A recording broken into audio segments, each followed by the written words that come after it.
What's up? Welcome back to Beat Gablin. This video is a total experiment. It's going to be a little different and pretty damn scatterbrained. So if that sounds like a good time to you, stay tuned. Essentially, I just wanted to give some music production hot takes and like music trends in general hot takes, some of which are actually probably cold takes, but expressed strongly, and then some of which might actually be like mildly controversial or disagreeable. I hope this is interesting and or watchable. I guess you can let me know in the comments or give me free engagement by reacting to any of the takes given. Enjoy. So first of all, I got like a list here. Most music production gadgets are the frickin' same. I've at this point had the fortune to cover quite a lot of music production gadgets. Not as much as some of my YouTuber peers, but still quite a few.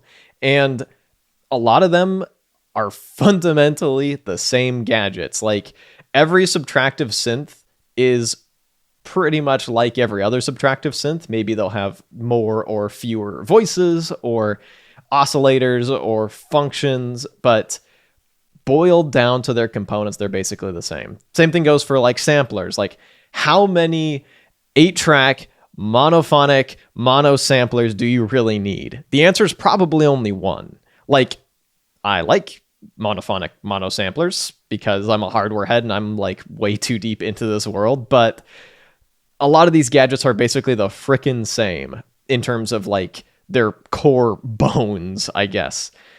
The big difference is going to be user experience in a lot of the cases. The workflow will be different, or the specifics of features will be different.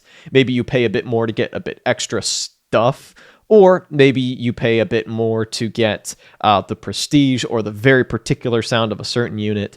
But I think a lot of people place too much emphasis on gear in general. And like, I run a gear focused channel. Gear is just a tool to do the thing, which is make music. And I think a lot of people get bogged down in comparing stuff. And I think you can pretty much learn whatever and get it to work for you. Or you can focus less on raw features and get less hung up on, well, this thing has this, but this doesn't have this, and put a lot more focus on just using it to get the results you want, and finding something that fits the actual way you like to work, something that is fun and inspiring to use, that is above features. Along with that, here's another very hot take. A lot of DAW-less music sounds bad. And that is, of course, incredibly subjective. But the thing to keep in mind with DAW-less music is that you don't have a lot of opportunity to fine-tune stuff. You don't have the opportunity to say, EQ out mud that clogs up your headroom and makes your mix sound muddy and like it lacks clarity and maybe even low energy. You don't always have as many layers as you might want, so your mixes might sound a little empty. Some people will do stuff that meanders a bit. And to be very, very clear here, if that's you and you're enjoying yourself, keep doing it, please. Like, this is like the bigger thing, that I think shitting on people's music taste is dumb. And I am aware that I just did it there, but here's the reason I bring this up.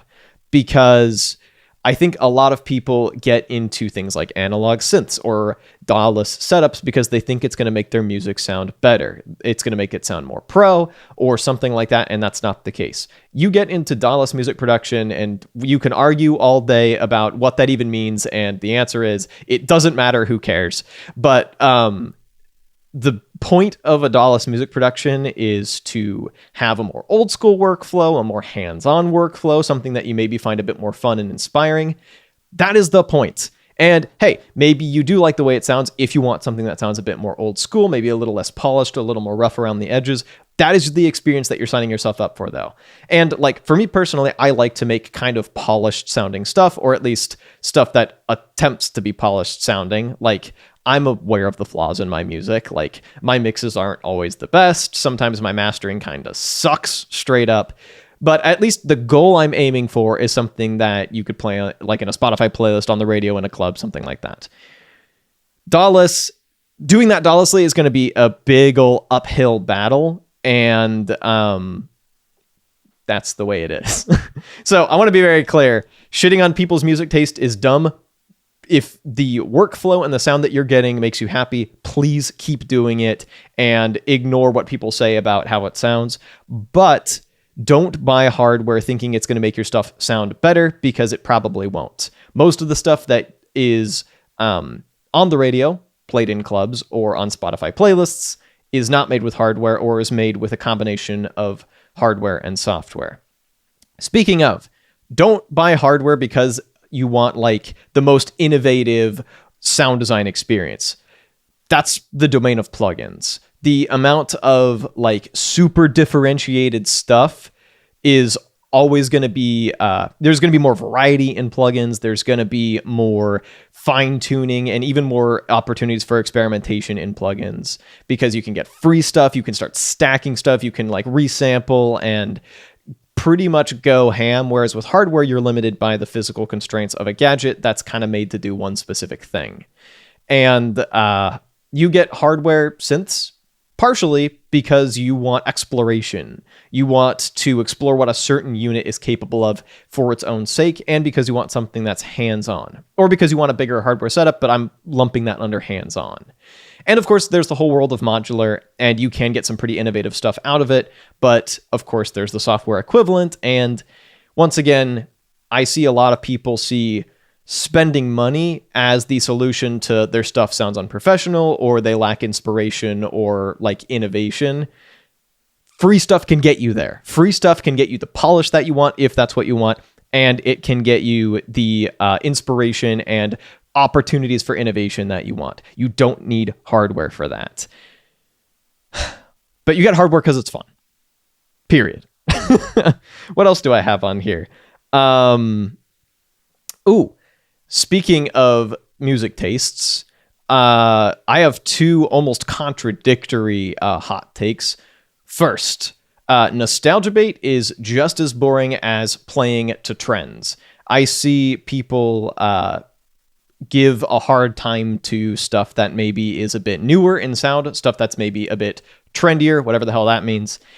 But stuff that panders to old heads is like just as pandery and just as boring if it's not a good song. With that, genre is simultaneously a social construct and pretty much entirely made up, but also helpful. I see some people say, oh, genres kill creativity and like screw genres, just make whatever you want. And like in theory, I agree with that, but I think there is a place for music genres because they're helpful to like find more of a thing you like. For instance, I like stuff with very punchy drums, chugging guitars, screamy vocals, and melodic choruses. And it turns out that that's called metalcore, and there's a whole lot of it. And so if I go looking for music that's like that, I go to metalcore playlists or metalcore like communities, and find stuff that's like the thing I already like. And so in that case, I think genres can be really helpful for just helping you find more of the music that you like, and listeners can use them as like a tool, basically. But keep in mind that they're made up. And so I also like genres as like a constraint that is there, but is also fake. So maybe you combine two genres to make something that sounds like something you haven't heard before, and you are given the inspiration by taking two things that already kind of exist. Or you make something within a certain genre, but then kind of color outside the lines, and that gives you a bit of a unique sound. I think genres can be helpful for defining expectations so that they can be broken. What else do I have? Bigger picture, speaking of music discovery, once again, this is a bit of an old head opinion that I am going to argue against.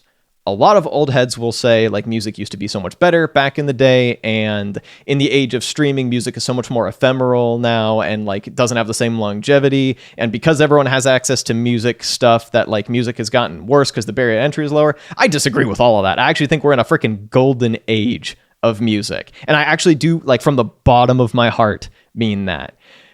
If you think that like music these days has gotten worse, that's probably because you're only paying attention to the mainstream or not really paying attention at all. If you're willing to do even like a tiny bit of digging, you can find gold. Because music production has been so democratized, people are trying innovative stuff that wouldn't ever get mainstream push, and they're finding fan bases, and they're making careers out of making weird niche stuff that turns out to be really freaking good. If you like guitar-driven music, like, yes, rock music is basically dead in the mainstream. Like, pop punk has made a bit of a comeback, but like a lot of the pop punk in the mainstream is like kind of bland and boring. But then like alternative rock and pop punk in like the underground, there's some really good stuff in there. Or a lot of stuff in like the kind of like niche communities, like in metal or certain subgenres of electronic music. You can find absolute gold of people doing innovative stuff that is catchy and interesting and smart. If you're willing to dig just a little bit, you can find like some of the best music that's coming out these days. I think we're in a golden age of music because music is so much more democratized, because people of a lot of different backgrounds can make music that can then get heard by an audience. And because streaming has a lot of discoverability elements built in, and because it gives you the chance to like take a chance on music, you can end up discovering a lot more stuff that you otherwise wouldn't have. Like for me personally, I grew up in the era of iTunes and CDs to a lesser extent. If you wanted to hear music, like new music, you either had to hear it on the radio or you had to like buy a CD or buy it on iTunes. Now, if I want to hear some new music, I go on Spotify, and there's no risk associated with like the only thing I waste is my time. If I run across some music that I end up not liking, I've wasted my time and I go, that wasn't really for me. I can move on. I have discovered so much music that means a lot to me. Some of my all-time favorite songs, bands, artists, even like full kind of like styles of music I've discovered because like I felt emboldened to just take a chance on it, or to go down a rabbit hole because I'm already paying for a Spotify subscription, or I'm on YouTube already. And I think there's a beauty to that. And I think the ability for a person to like latch on to certain songs is still the same. Maybe the kind of like collective experience of music is more fragmented. Like there aren't going to be as much like cultural touchstone songs that like literally everyone and their dog knows. I think that's fine. I think that's 100% okay. Also, speaking of pop music, I think that hatred of pop music is by and large overblown. Like, I don't really listen to much pop music, but what I have discovered is that I think a lot of people hate pop music, not because it's objectively bad, but either because they heard it against their will or because it doesn't fit their personal aesthetic. The two things I have to back this up are, first of all, my first like real job in high school was I worked at Subway, and we had the radio playing all the time. And that's where I learned to really hate pop music, because you have it kind of like quietly in the background, and maybe you just hear like the most annoying little earwormy snippet that kind of like cuts through the noise, and you hear that over and over, and you hear the same songs over and over because everything is overplayed on the radio. And that taught me to hate pop music because I was hearing it against my will, and I was only hearing little snippets of it. And so it would get stuck in your head in the most annoying way possible. And then there would be certain songs that were playing during that era of my life that I would discover later and be like, oh, this is actually a really good song. Like an example is Clarity by Zedd. It's a good song. I like went down the Zedd rabbit hole on my own and discovered, hey, I actually really like this. And I only thought I hated it because I heard like the little snippet breaking above the noise, and because they played it like 10 times a day. So I think a lot of people think they hate pop music because it's not played in the right context. And then the other thing is that people hate pop music because a lot of it doesn't go with their personal aesthetic. Like either it's too bubbly, it's too, I don't know, like glitzy even, or it's too whatever. The thing that makes me think this is that I have one of my guilty pleasures is metal and metalcore and alternative rock covers of pop songs.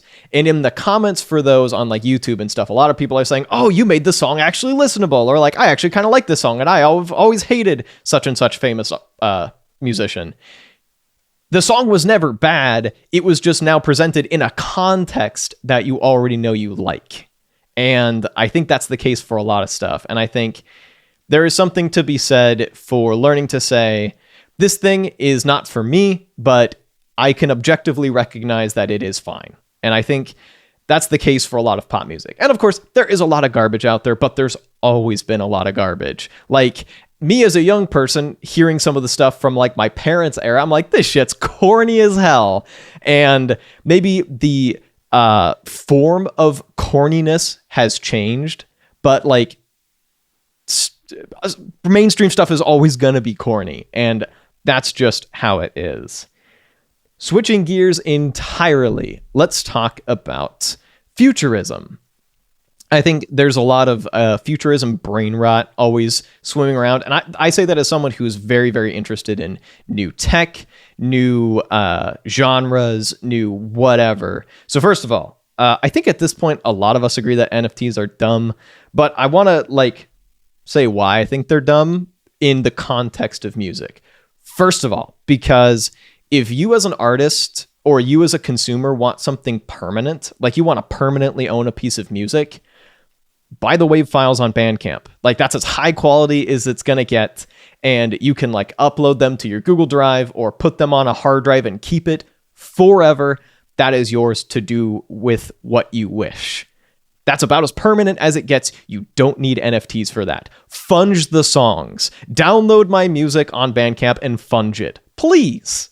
But also, if you want to sell something actually limited, sell a physical object. And it doesn't have to be a vinyl pressing record. Maybe, well, for one thing, maybe it could be a shitty one. Or maybe it could be even a limited run of CDs. Or cassette tapes. It can be something fun and quirky, or a limited run of flash drives. And yeah, that becomes unlimited. But there are cheap ways to do limited runs of stuff without NFTs. And NFTs are artificially scarce, and the token is scarce, but the thing it links to isn't. So who cares? Don't bother. That, and then there's the other side of it of some people saying, well, maybe people could invest in musicians they like. And superficially, that sounds good. The thing I don't like about it is that changes the incentives set. You're no longer funding a musician to make thing you like. You're now investing in musician in hopes of getting a return. That changes the relationship quite a bit. I think that would stifle the creativity of the musician because they're now trying to make something profitable that would get a return. And I think that makes it so you enjoy the thing for its own sake less. And bigger picture, art and music shouldn't be viewed as a speculative investment. And I see this in the synth world a little bit too, of people talking about buying synths, buying vintage synths as an investment because they hope they'll go up in value. Please don't do that. Don't buy objects meant for creativity as speculative investments. Another futurism thing, let's talk about AI. I've got two predictions about AI. First, it is literally never, ever, ever going to replace musicians. And I actually do believe that. Not because it lacks soul and not because it will sound worse. I think AI-generated music will start to sound listenable, but because you still need humans to innovate. AI can only do stuff based on other things. And so you still need human people to innovate, and you still want to connect with human people in terms of an emotional experience, or a human being sharing their thoughts and feelings in song form. That's never going to go away ever. Even if AI music gets good, which I don't know, I'm sure it'll get listenable, but I think we're a long way off from that. I could be wrong. On the other hand, though, I think AI generated sounds, melodies can be incredibly useful as creative tools for sampling or for sound design. I do think that's going to become a piece of the future, and we shouldn't be scared of it. I think we should harness it to make cool stuff that is very human, but had maybe some AI roots. That being said, I think AI album art is going to get played out very quickly unless it evolves, because stuff generated by Midjourney, I can spot it a lot of the time. There is a distinctive style where things don't quite make sense, but they do, and there's a fake painterly look. Now, I love AI art. I think it's fun. I've played with it a lot, partially for memes and for actual singles artwork and stuff.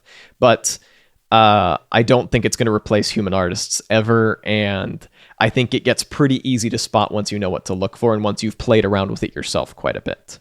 This has gotten way off track. Is there anything else? I don't know if this is really that hot of a take, but I have been very aggressive about not giving subscription money to many companies, especially Adobe. I don't pay Adobe $1.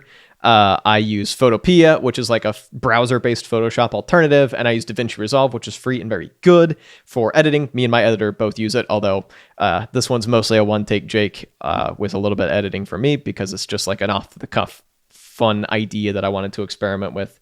But speaking of editing, I am seeing this that, like, I think YouTubers think this isn't played out, but I think viewers think it's played out. The reverb on the voice for emphasis editing gag is very played out and needs to die. I see it overused a lot because, people are like, maybe this section has gotten a little boring, so I need to spice it up with the generic concept of editing. It's really played out. It's kind of annoying, and I think it needs to stop. Like, I've done it even. I've indulged in it, like, as a quick little gag. At this point, I think it's time for it to die. Okay, and one more hot take. And I'm going somewhere with this, so stick with me. I've seen a lot of people call out Unison Audio for selling junk, and they are right to do so. Unison Audio seems like a shady company that overmarkets bad products, and I don't want anything to do with them. However, where I see people go in a direction that I think is wrong is when they say things like, this is why music production is going down the tubes because people don't want to try, they just want to buy a MIDI chord pack. I actually think the concept of a MIDI chord pack, because there are free ones out there, please don't pay for a MIDI chord pack. Download a free one, or like use a chord generator plugin, or like, I think Ableton has stuff like that built in. The MPCs have stuff like that built in. In my opinion, though, things like that, or scalar plugins, or even melody generation plugins, there is nothing inherently wrong with that. I don't think it's cheating. I don't think it's lazy. And I don't think it's restricted to be used by beginners. I think it is very possible to find yourself in like a songwriting rut. Like maybe you find yourself using the kind of same scales and same chords and same melodic ideas a lot. I think stuff like that can be helpful to break you out of it. Like even if you're like a music virtuoso, I think sometimes pulling stuff from those can be genuinely inspiring if it breaks you out of previous patterns. To be clear, screw Unison Audio, but I think the inherent concept of using like shortcuts, as long as you're not like taking a like construction kit and just slapping together a bunch of loops from the same pack and saying you made a song, like to me that's maybe a bridge too far. Like there's obviously a line somewhere. And also like if you use nothing but say generated melodies by a plugin, your stuff's probably not going to sound that good. Like you still have to exercise taste and the human touch to like shape that stuff into something that sounds good. But I think using those as starting points, absolutely fine. Please do, especially if you're in a creative rut. So if you made it this far, thank you so much for watching. I genuinely like hope that was entertaining or at least moderately watchable. Your regularly scheduled beat making content will resume shortly. So in the meantime, once again, thank you so much for watching.